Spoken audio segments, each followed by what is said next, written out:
Coming up on More Than Before. Yes, we want to strive to be as efficient as possible, but you can be efficient and effective even if you're making mistakes. And obviously you want to minimize that, but don't take yourself so seriously.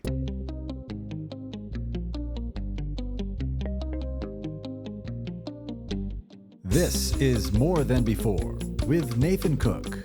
Hey everyone, I am so excited for my good friend to be on with me today. We're going to dive into his story. We are going to walk away with some really great nuggets that we can apply in our life. So I'm excited to have my brother on, my friend. He is a father. He is a husband. He is a believer who is devout. And not only that, but he has a passion for leadership and inspiring other people to grow. So I'm so excited to have my good friend, Sean Bacchus. How are you doing today, brother? Nathan, good to see you, brother. Thanks for having me on. Doing great. Super excited to be here. I know we're going to have a great conversation today.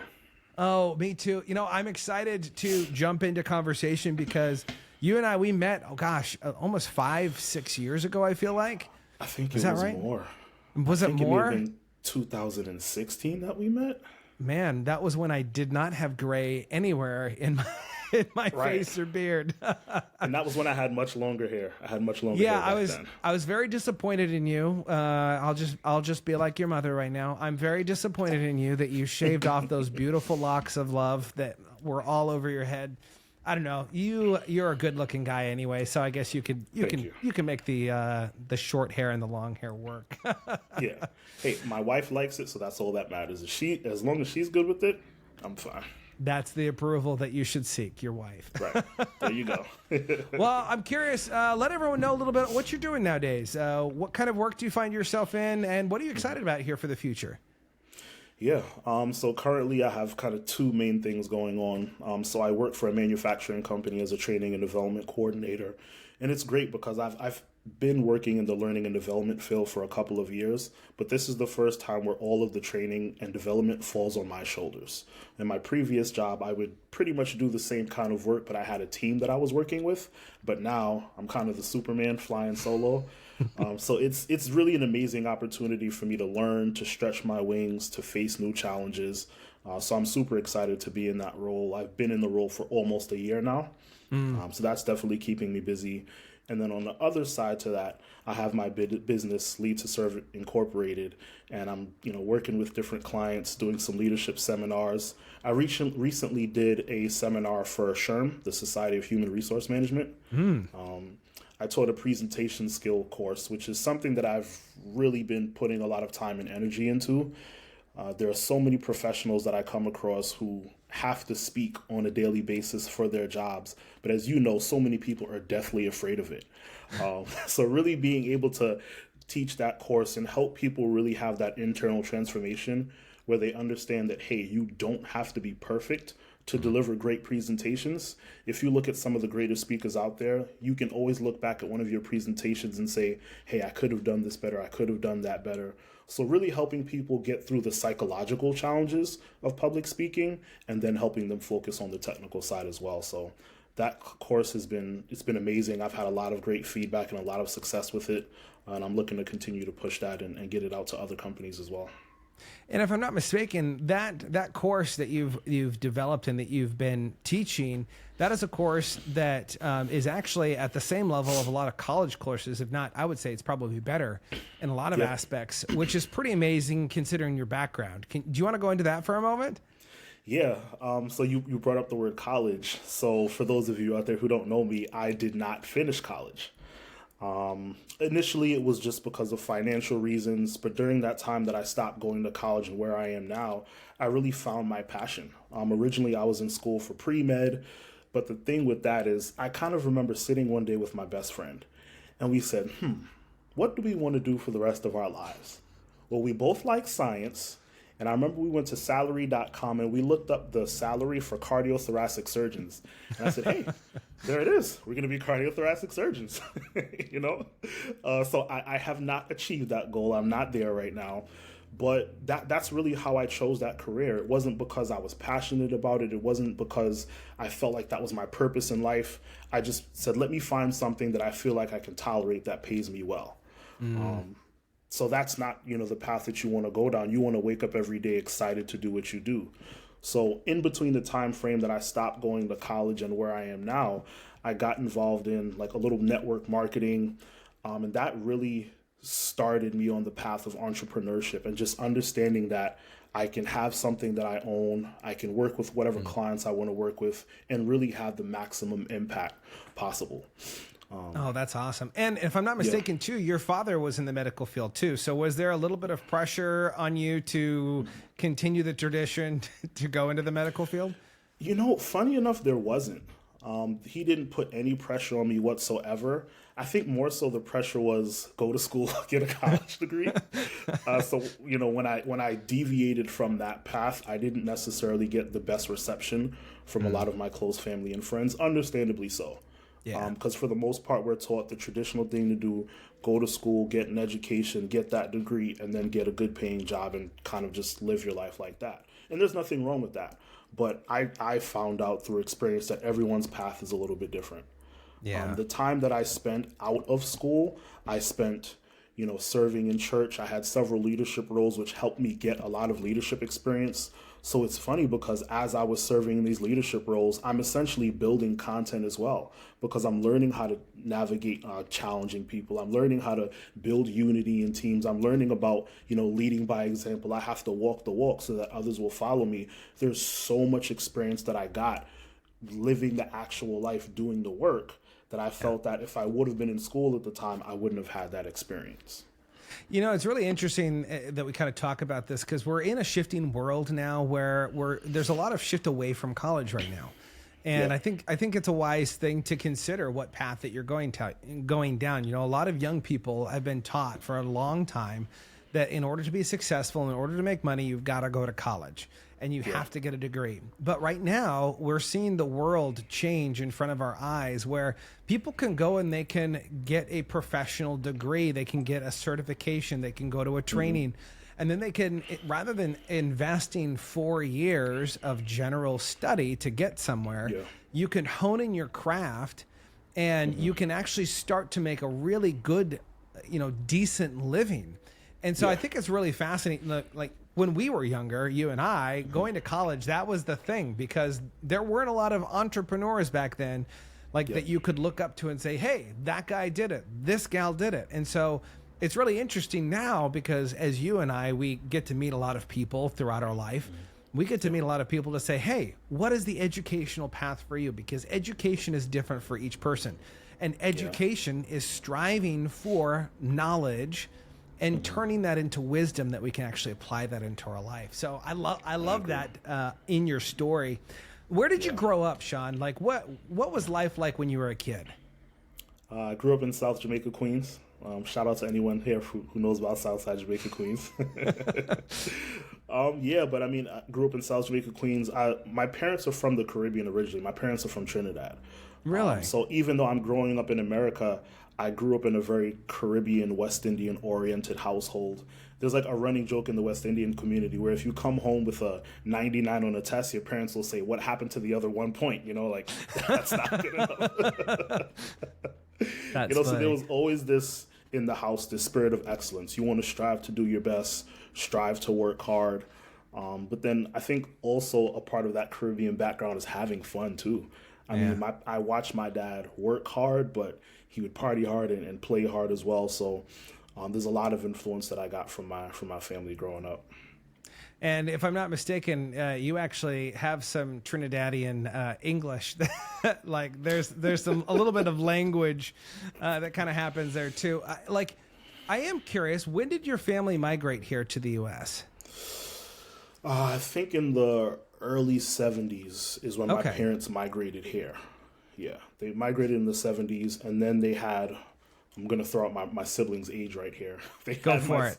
My older brother and older sister in the late 70s, I believe. Okay. And then there was a long gap, and then I came, and then my little brother came after that. Right, surprise. Surprise. I guess my parents weren't done yet, so, you know. God was like, no, I think you need one more around the corner here. There you go. Right, yeah. I love that. So you were the youngest, quite a big gap within age. I'm curious, how did that play into your childhood? And then also, I'm really curious because whenever I meet someone whose family immigrated from somewhere else, I'm always really curious about culturally the perspective of a family, especially for yourself as a first generation American, right? What is your outlook like? How is that different from most people like your age growing up? Was that different? Because I hear a lot in terms of you work really, really hard, and I feel like that is a very common thing for anyone who's immigrated here to the U.S. Was that a pretty pronounced piece in your family? Yeah, definitely. Like I remember my dad, he was a paramedic, but then he also taught classes as well. So there's many days I would see my dad leave maybe 7 o'clock in the morning, not get back home till 8, 9 o'clock at night. And he would do that back to back many times. But just he created a great example of, as a man, it is your responsibility to provide for your family, work hard, and do that joyfully. You know, it's not something you gripe about and complain about. Yes, it can be hard to do that at times, but, you know, it really is a privilege and an honor to do that. And I saw my father exemplify that so much as well. So that definitely had a big effect on me. I love you say work hard joyfully, because that is such a foreign term to so many people nowadays. Because when we think of hard work, we go, oh, it's going to be grueling. It's, you know, we're not going to enjoy any of this. But doing hard work is actually enjoyable and actually fun. So you grow up. Have you always been a good communicator? Were you always a good speaker? Because, you know, I always like to think back to when I started quote unquote speaking in front of people, and man, it was awful. I'm curious, were you a naturally gifted speaker when you were a kid? Yeah, I think I was, but I didn't really care to acknowledge or cultivate the gift. So I remember when I was growing up, like in my teens, I grew up in the Catholic Church, and every so often they would have me go up, or we would rotate and read certain scriptures. And I remember the priest would always come up to me and say, Sean, you've got like a really good voice. Would you ever consider, like, you know, the priesthood or maybe speaking more? And at the time, I'm a teenage kid just trying to have fun and make friends. I wasn't really interested in that. But I always remember those times where even then when I didn't take it seriously, people would always come up to me and say that I was very well spoken. So I would say I had to work at it a lot to get to where I am now, but I've always had that natural affinity for public speaking. So were you the good young child? Like were you the, or were, I feel like you might have been the child that got into trouble all the time. So I was the Secret child trouble, who, maybe. So how do I put it? When I was growing up in school, you would always hear Sean is such a great kid. He gets along with everyone. He's so kind and gentle. But at home, I was a terror. I was causing my parents so much stress. And then even as I got into my high school years, I wouldn't say I was a bad boy, but I wasn't exactly hanging out with the healthiest crew at the time. So I did get into trouble here and there, but even that was a phase that didn't last long, just because I knew that lifestyle wasn't for me. You know, running around, getting in trouble, doing stupidness. Yeah, I was young, I did it, but even as I was approaching like my senior year in high school, I realized this is not something that I want to be doing for the rest of my life. I need to really start taking life seriously and figure out what I want to do with myself. So Yeah. I had a phase, definitely had a phase. I think we all have a phase, and I think we're looking for a group of people to fit in with. So we change kind of who we are to adapt to be in an environment where we feel accepted and acknowledged. Like, where did you find your identity growing up? You know, some people it's sports, some people it's music, some people it's faith. Where did you find identity when you were growing up? You know, that's a really good question. I don't know if I had an identity when I was growing up. You made a good point about us trying to adapt who we are to fit in. I felt like I would just try to fit in with different people. You know, I went through the bad boy phase a little bit. Then I went through the party boy phase. It was all about going out, getting drinks, having fun. I went through so many different phases, and I would say it wasn't until I came to faith in Christ that I really found my identity and I knew who I was called to be as a person. I don't know why, but as you're talking about, you know, the bad boy, the party boy, I just see you with like a leather jacket walking in like, hey guys, let's go. I don't know. Yep. A little bit of swagger. I don't. You know what's funny? I was reflecting on it before, and I realized I always had these leadership skills because even in those days, people would follow me and look to me for leadership. But as I came to faith, I felt so bad because, you know, I think God had given me these natural leadership qualities, but I was using it to lead people astray.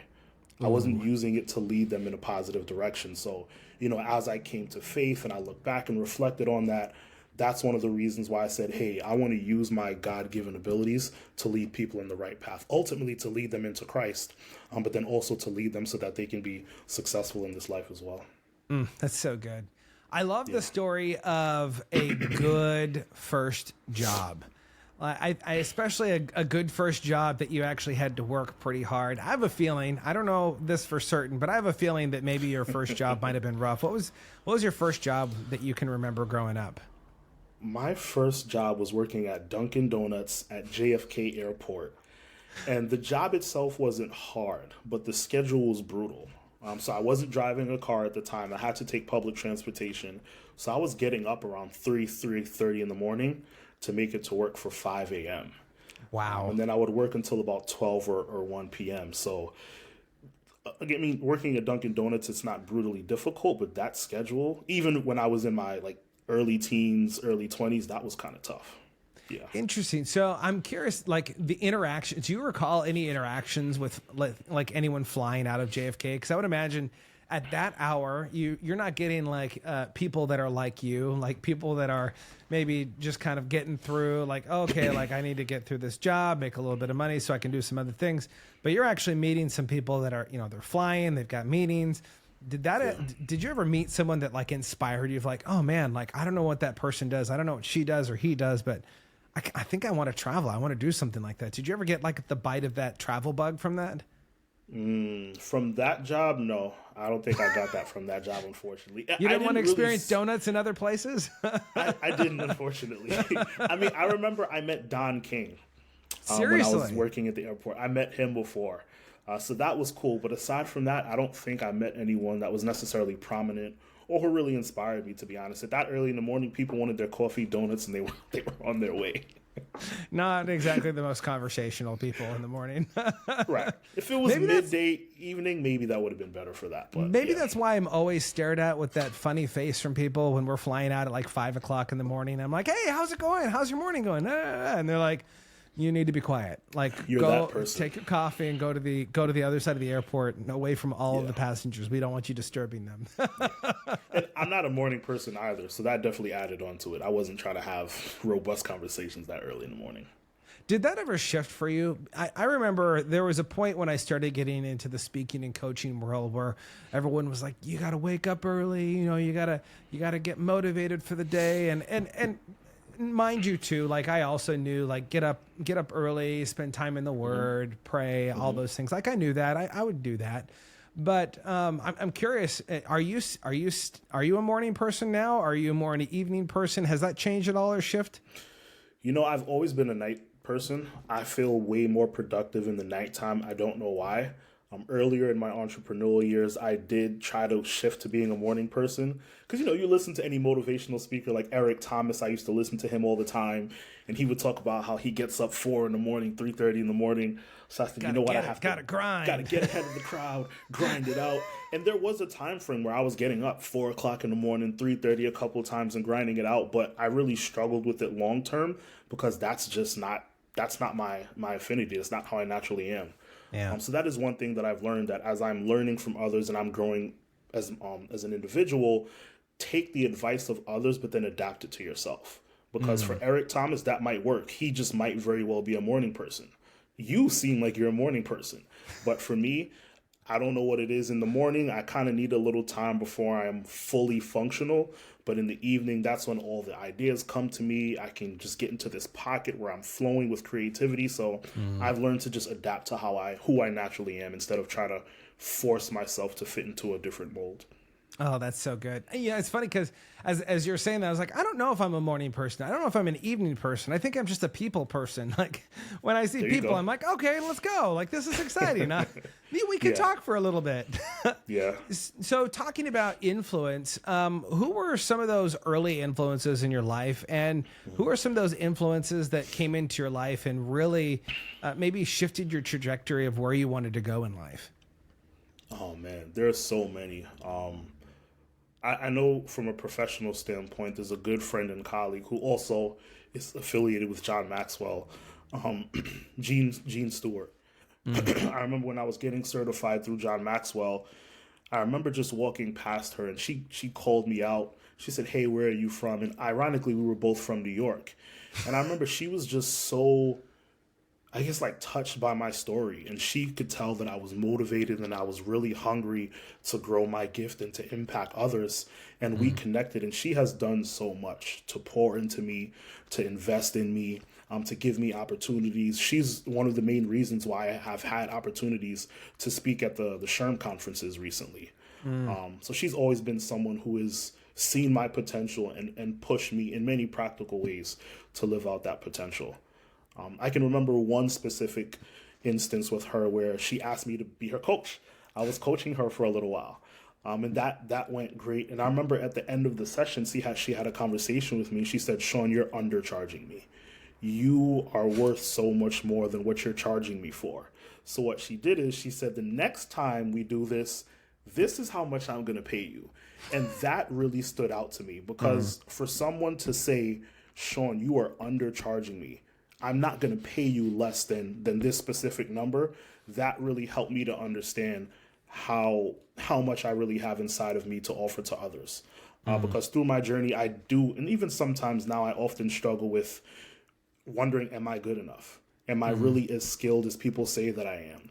But to have someone of her caliber with her level of success say that, no, I'm actually learning from the things you're going through with me, that stuck with me forever, Nathan. It'll always be in the back of my mind and in my heart. There are so few people that will experience what you just described, of you adding value to someone's life and them looking at you and saying, "You're not charging me enough." I mean, at the end of the day, we all walk around with the same type of feeling that you talk about, Sean, of, man, am I good enough? Am I worthy enough? Am I worth this amount of money? I think sometimes secretly inside we go, I am worth it. Yeah, I'm worth this amount. But then when it comes to actually pulling the trigger to say, okay, I'm going to bet on me. I'm going to go out. I'm actually going to charge for my service. I'm going to charge to mow lawns or to fix alarm clocks or watches or fill in the blank of whatever that is. I think that there's that deep voice inside of us that says, yeah, I don't think I'm worth it. At what point, or maybe it's still something that you kind of wrestle with, at what point did you start to believe what Gene was saying to you, that you are worth it? And how did that shift the way that you showed up in other aspects of your life, knowing that the content that you bring, the type of skills that you bring as a coach and as a trainer really do make an impact? How did that shift the way that you show up in life?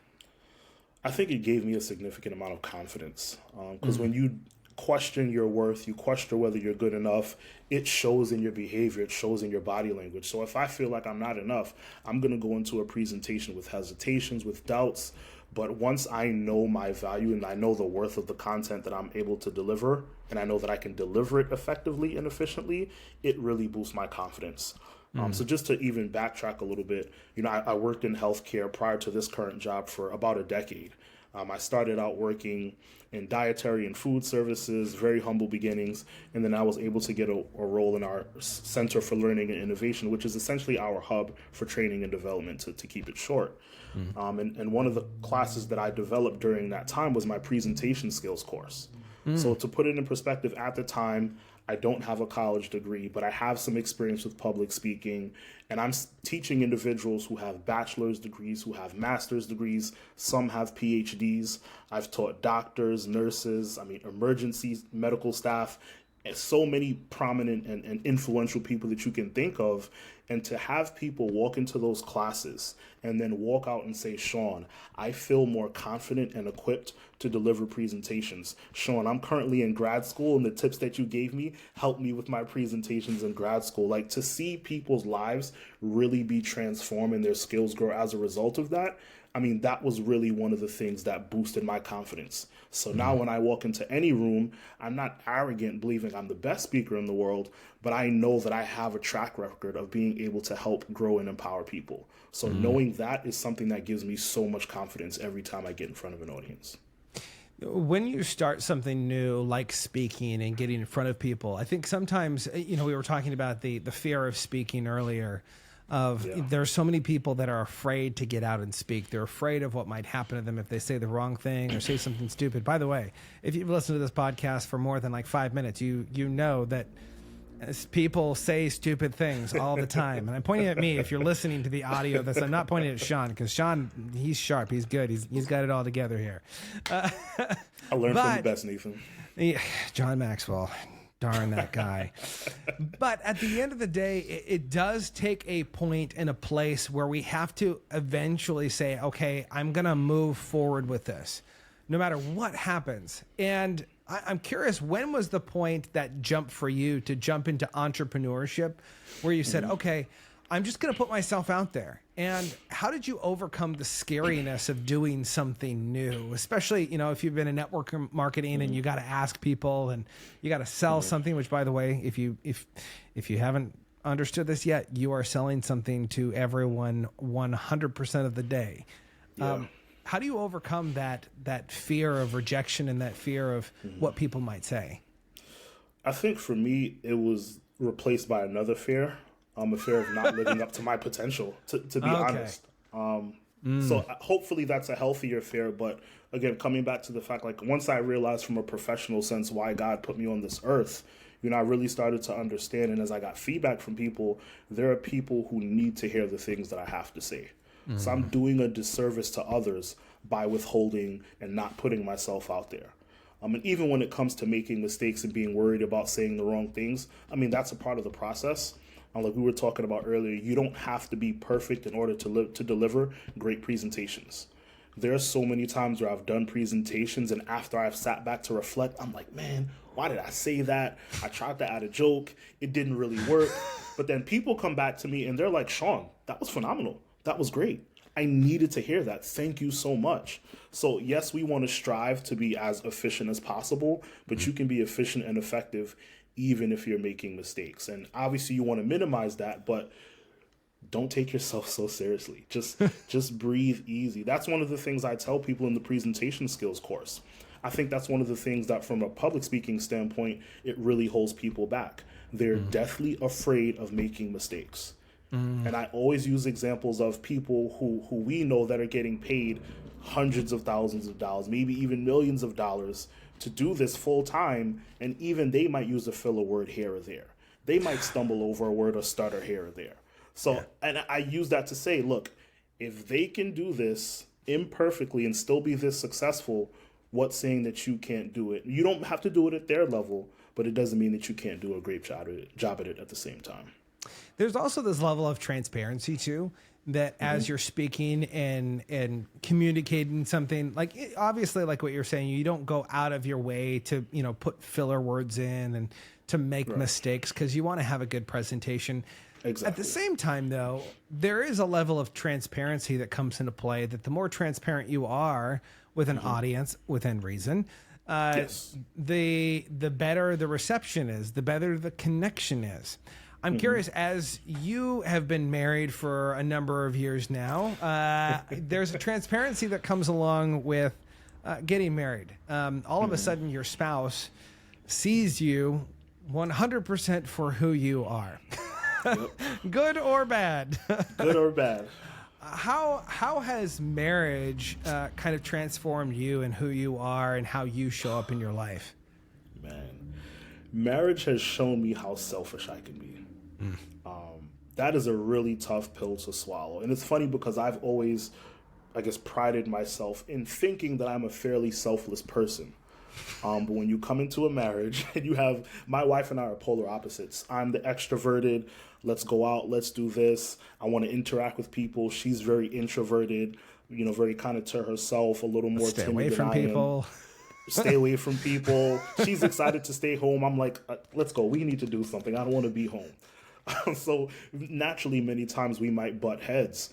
But something that I've had to realize is that just because I don't get my way doesn't give me the right to be angry or to be harsh or to withhold love and affection from my wife.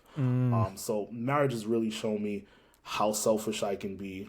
It's shown me how much more I need Christ and how much more I need to depend upon him. So it really is a mirror. I think prior to marriage, sometimes in the grand scheme of things, people will paint this picture of you're going to meet your dream person and everything's going to go perfect and it's going to be the butterfly phase. And I remember getting married and I was like, yes, it's sweet, very sweet in the beginning, but it's also really tough because you're now seeing that person more in depth. They're seeing you more in depth. And it shows you a lot about yourself that you wouldn't otherwise necessarily know if you were a single person. So it can really show you yourself. I will say that much. Yeah. I love that. And I love that as you're with someone and they see that intimate piece of you, it kind of the dream that you have of being with someone that is so sweet and wonderful can easily turn to a nightmare. Yeah. Right? Yeah. And that's not to say that everything is always going to be, flowers and roses in your relationship. There's ups, there's going to be downs. But at the same time, what we do with that information is really important. Like, understanding as a husband, like when you first get married, you're like, oh, this is really great. And then you realize how selfish you are. What were the things that you started to do and who you decided that you wanted to start being in your marriage so that selfish guy didn't show up as much? One thing I tried to do, and I don't really talk to her about this, but I'll try to do nice things for her even if I'm upset at her. Because there might be specific times where I feel like there's something that I want, that my specific needs aren't being met. And I try to be intentional about in that moment doing something for her. Because I want to be intentional about putting that selfishness to death, because irregardless of how she performs in marriage, it is my call as a husband to love her unconditionally.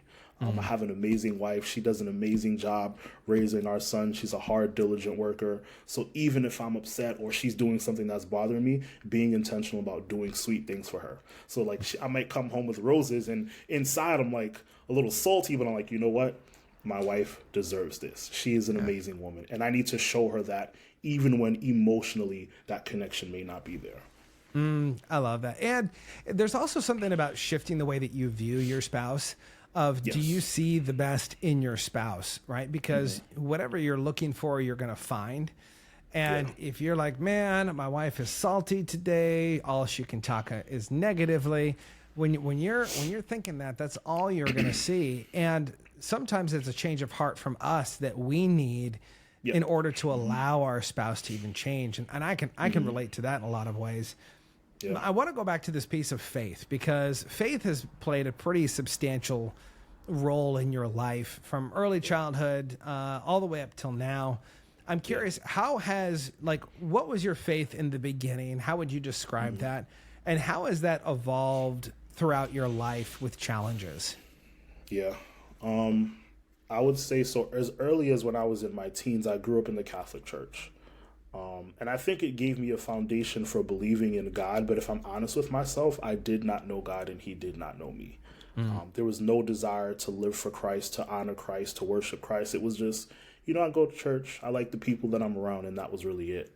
But as life went on and I was able to hear the gospel through multiple people, like my older brother who was saved before me, I had a good friend that was saved before myself. God just providentially used people to share the gospel with me until it ultimately took root in my heart.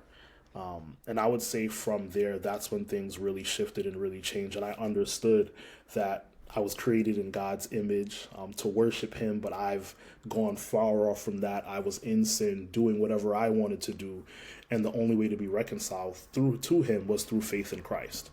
So once I understood the gospel, that really changed my mindset and it changed everything. And to answer your question even further, how I navigate challenges as a result of that, Philippians 1:6 comes to my mind that, God who started the work in me will finish it.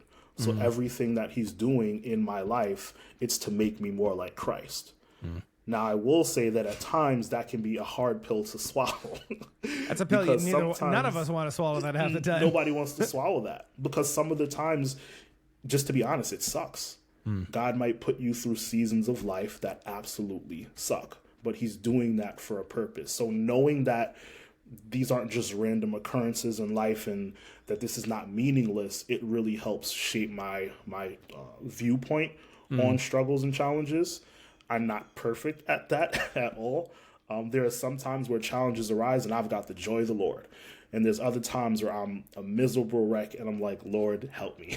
So I'm by no means perfect at that, but at least I have in mind, this is the goal that I'm working towards, to be content in whatever circumstance God ends up putting me in.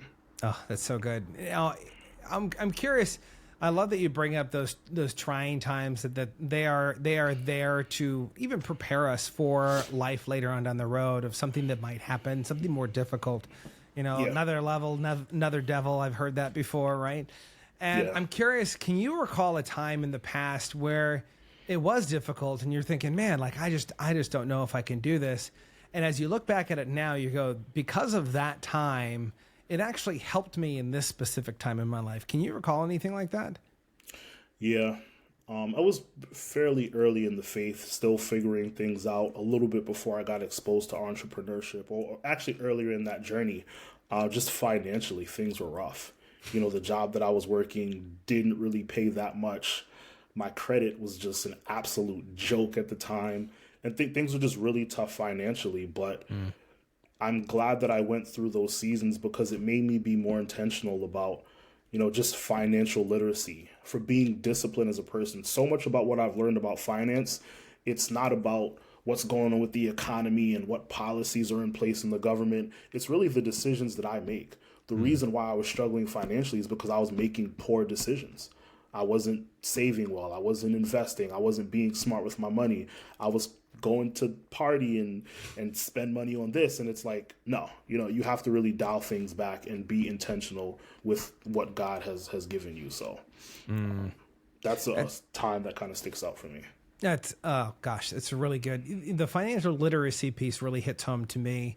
I don't know what it is, but I feel like there's a certain age where people just aren't taught financial literacy, right? People just aren't taught how to handle their finances. And kind of going back to what you were just saying, where, you're spending money on a number of different things and not kind of realizing where you're putting your resources. What was that moment where you really said, you know what, something's got to change?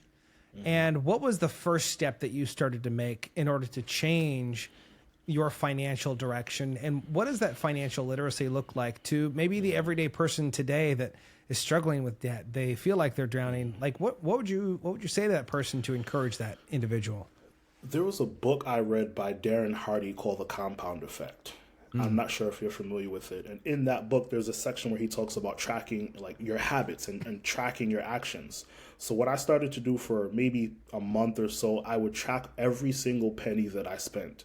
And as I looked through that, I realized I'm spending so much money on crap. A lot of it was just food. It was just, hey, stop talking about coffee that way. Coffee is not, no. I could have saved so much money if I wasn't going out to eat so much, just cooking at home, and then occasionally going out and being reasonable. So I say budgeting is one of the biggest things that really helped me, and then learning more about investing. Because, I'm no financial advisor or economist, but, as inflation rises and the dollar loses its power, it's important to have ways that your money can grow even if you're not working. So being intentional about learning about the stock market and all these different things have been extremely helpful to me.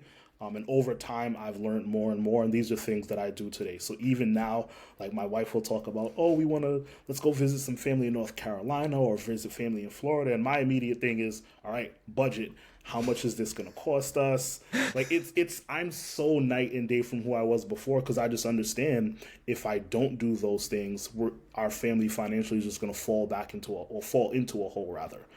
So I think budgeting and being intentional about thinking through investing and preparing for the future, those two principles have really helped me throughout my life.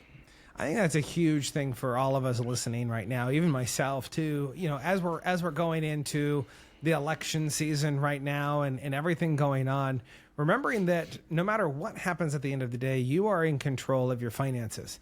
Are you overspending? Are you spending too much on those quesadillas?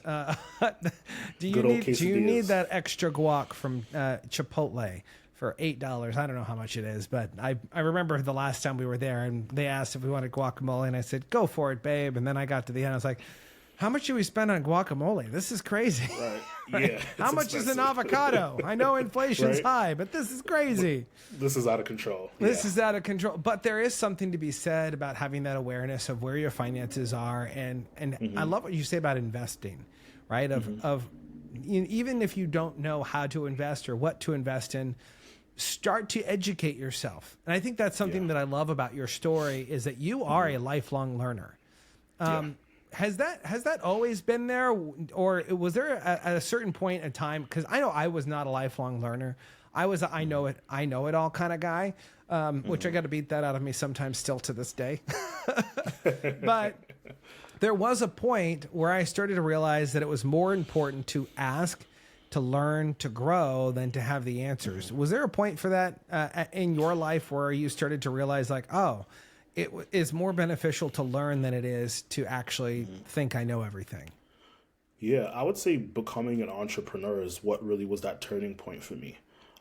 One, because just in a practical sense, I knew I had a gift. I knew that I wanted to share my gift with the world, but I didn't know anything about business, about running a business, about marketing, about how to get clients. So I really was in a position where I had to try and learn and just speak with people who were walking and living the life that I wanted to live. But then from another standpoint, just understanding how my own personal development and my interpersonal skills are going to contribute to my own success. I mean, think about it. I'm teaching leadership classes. I'm teaching classes about communication and public speaking. I would be a hypocrite if I'm teaching something but not living it. And I think one of the things that has helped me be so successful is that as I'm teaching these classes, I can draw from my life experiences. I'm not just regurgitating what I read about out of a book or something I heard on a podcast, but I can go back to my life experiences and say, hey, these are some tips on leadership. This is how you become a more confident speaker. So really being able to live it out has been extremely helpful. Love that. Now you have a young little boy, which is, he is adorable. And I'm curious because there's always a point, I think, in a father's life when you have your first child and you start to look at who you are and you start to realize that they are very much like you in all the wrong ways. Kids are great in that way. Everyone's always like, oh, they're so smart. They're so kind. And I'm like, that must be coming from my wife because they have every single bad trait of mine. What have you learned about becoming a father and as you've been raising your son up to this point in life? I think it's been another mirror that can show me not necessarily my selfishness, but just ways that I need to grow. And also it gives a reminder to me that I need to be careful of what I'm doing because he will imitate every single thing that I do. So for instance, like I'll walk up to my wife and give her a kiss, or I might pat her on the butt. And then here he goes right after that doing the same thing. I'm like, dude, that's my wife. Back off, Back off, boy. Get your own. Back off, buddy. But it's just a reminder that he is always watching. He's always learning. We sometimes go to the freezer often because he loves popsicles. So now he'll try to reach up on his own and he'll say, pop, pop, pop. So kids learn so much and they pay attention to the things that you're not paying attention to. So it's been a constant reminder for me, be mindful of what I'm doing because my son is very literally watching me. He may not be able to communicate as well as other people yet because he's only 16 months, but he definitely sees and he's learning. So it's just another set of eyes that are on me. My wife is watching me, my son is watching me, and I have to lead by example to the best of my ability. What's been surprising to you as you become a father? Like, what was the most surprising thing as you've been interacting with him, or even as like maybe something surprising that your wife has noticed in you since you became a dad? I think it showed me that I need more patience. Hate that. Yeah, it's Can we work on any other value, any other virtue? Other than patience, right? Man, I remember one time I came home. I changed him, fed him, and he just would not stop crying. And I remember thinking to myself, like, will you just stop crying? Like, I gave you everything you need. Why are you fussing? And then I had to pause and think to myself, Sean, at the time Harrison was 4 months old, like, he's a 4-month-old. That's what they do. Babies cry. And I really had to have an emotional intelligence moment and think through, what am I really frustrated about? Am I frustrated because my son, who's a 4-month-old, is crying? Or am I frustrated about other things and am I taking it out on him? So that was something that was really an eye-opener for me. I need to be more patient in many ways and make sure that I'm not taking out other frustrations on my son or on my wife. Because there may be days that I can come home from work, I've had a horrible day, and I find that I'm being a little short with my wife or with my son, but it's not because they've necessarily done anything wrong. It's just I have all these other things that have been piling up. So really, I need to be patient and not take out my frustrations on others. That's something that I've definitely realized, being a husband and being a father. Oh, that is so good. You know, it's funny because as you were talking about that, it reminded me of this morning. I woke up and going through the day, making breakfast, and I hear like screaming upstairs, and I'm like, what is going on? And I go up, and it's my son. The other two are downstairs, and they're completely fine, but he's up there, and he's just throwing a fit. And I'm just like, if you don't stop, there's a consequence that's coming around the corner, and you're not going to like that consequence. And I'm like, what do you need? Like, what do you want? What do you need right now? And he looks at me, he's like bawling, and I'm irritated with like, you're wrecking my morning because I'm trying to get food on the table for you. You are an inconvenience to me right now. What is going on? And he looked at me and said, I need a hug. Aww. And I was like, garbage. Yep. That you make me feel like garbage, my son, because we just don't necessarily know everything that they need. And that's something that I've really tried to communicate with our kids is if you need something, we want you to tell us. Like, if you're upset and you're frustrated and you're just having a hard day and all you need is a hug, just say, Dad, I need a hug. Mom, I need a hug. I just need some love right now. My daughter has said that to me. Well, what do you need right now? Why are you acting out? I just need some love, Dad. And you're like, oh, gosh. Because you know what that means? That means that we haven't, or I guess I should say I haven't been doing that. I haven't been fulfilling that piece of the equation for my kids. Man, Sean, this has been so good. Like there's so much meat to your story. I do want to ask you one more thing kind of before we wrap up. Sure. And that's just kind of goes back to this idea of the trials that we have in life. You know, I've said it a number of times on the show before that I think that those trying times in life are the crucible moments where us as raw individuals are put inside, everything gets heated up, and we have to choose to let go of things. I'm curious right now with where you are in life, and this is probably going to be a transparent moment, but what currently are you learning right now through trials in life, and why is that important for you to take the lesson out in the moment and not always just at the end of the trial? Yeah. I'd say the lesson that I'm learning is that God will always provide for his people. So just to be transparent, lately I've been having issues with my car. I pumped so much money into the car to get it fixed, get it back on the road, took it to the mechanic. 2 days later, the same issue pops up again. So just a lot of back and forth going on with the car. But even through that, I'm tempted to think about how much money I'm spending, and I had to pay to get the car towed and all these different things. And I had to stop and remind myself, thank God that I even have the funds or the money to take care of these issues. Like, God is giving me what I need in the moment for the moment. The moment might be frustrating, but at no point in time have we ever been stranded. You know, we're destitute. It's always circumstances pop up, but God always makes a way and he always provides. Even aside from the issue happening with my car, something was going on wrong with my wife's car. So both of our cars were kind of getting fixed at the same time. And then we were supposed to serve in the nursery at church the next day.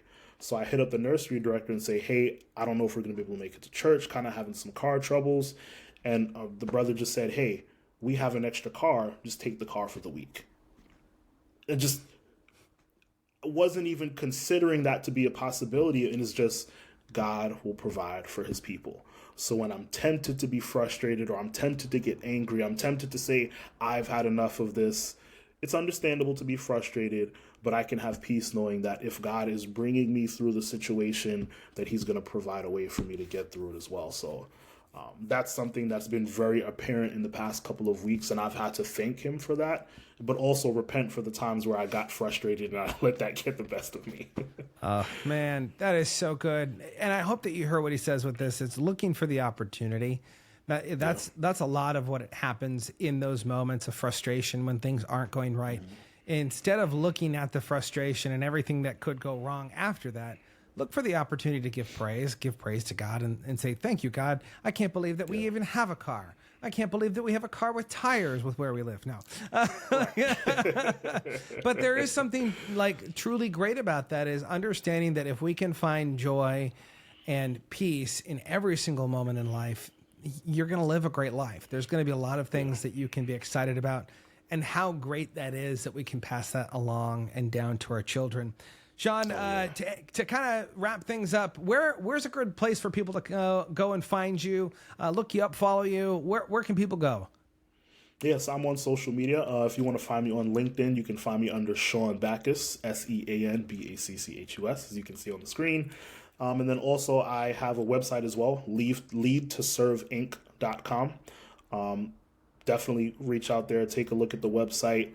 If you're looking for someone that you need to do workshops, if you need a presentation skills course for your organization, definitely feel free to reach out. And there's also leadership training available as well.